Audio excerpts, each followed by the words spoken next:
Bueno, otro miembro estructural que sufrió algunos cambios importantes fue el nodo viga-columna e incluso unión losa-columna en su capítulo 15 y 18, porque también tiene un impacto en lo que es el capítulo asociado a estructuras sismoresistentes. El ACI 318-2019 incorpora requisitos de diseño para resistencia por cortante y detallado el refuerzo para uniones viga-columna de sistemas con categoría de diseño sísmico A, sistemas ordinarios e intermedios a momentos y miembros que no forman parte del sistema resistente a sísmica entre las categorías de diseño sísmico desde la B hasta la F. Adicionalmente, estos requerimientos de diseño para sistemas especiales a momentos fueron ampliados para incluir la resistencia al corte del nodo o resistencia al corte de la junta, específicamente a nivel de techo. Y los factores de resistencia por cortante incorporados en el capítulo 15 se basan principalmente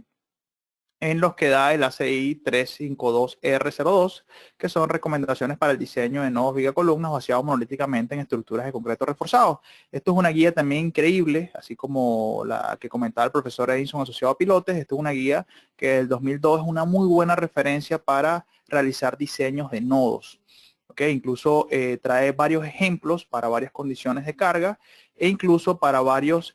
tipologías o ubicación de nodos en un edificio en particular, recordando que tenemos nodos internos, nodos extremos o nodos laterales y podemos encontrar incluso un ejemplo de diseño detallado para cada uno de ellos. Así que mezclar este documento con los nuevos requerimientos de la CI 318-2019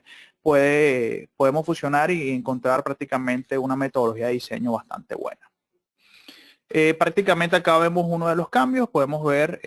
tanto la tabla como 15 como la 18, vamos a especificar las estructuras sismo resistentes, es que prácticamente tenemos que garantizar que el corte actuante en la junta tiene que ser menor o igual a la resistencia al corte de esa junta multiplicado por un factor de minoración que es 0,85. Entonces esa resistencia al corte de la junta la proporciona el concreto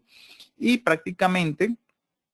deja de ser dependiente únicamente del confinamiento del nodo. Es decir, en el 2014, según el confinamiento del nodo, nosotros podíamos seleccionar cuál era la ecuación que determinaba la resistencia al corte de ese nodo o la resistencia al corte del concreto de ese nodo. Entonces, esta CI 318-2019 incorpora otros aspectos que influyen en la resistencia al corte de ese nodo, lo cual puede ser la continuidad que tiene la columna a través de ese nodo, la continuidad de la viga a través de ese nodo y adicionalmente el confinamiento del nodo. Y en el artículo 15.2.8 enumera muy adecuadamente cuáles son los lineamientos que garantizan que el nodo esté confinado. Entonces, si ahora yo quiero seleccionar cuál es esa resistencia al corte del nodo, debo irme a una columna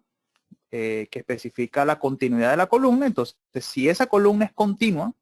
y cumple con el artículo 15.2.6, paso a verificar la continuidad de la viga.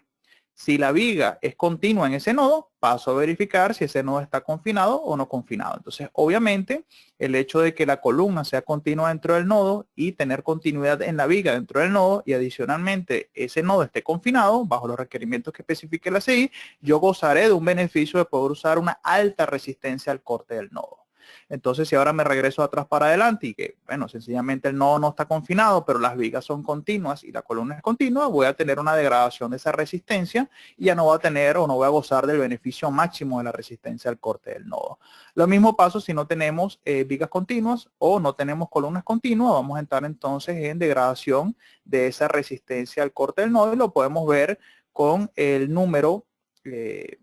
o el factor multiplicador a toda esa resistencia que depende de un factor del peso del agregado de concreto, de la raíz de P'(C) y del área efectiva del nodo. Entonces, obviamente vemos cómo si el nodo no está confinado, si las vigas no son continuas y las columnas no son continuas, vamos a ir degradando ese factor multiplicador y vamos a obtener una resistencia mucho menor.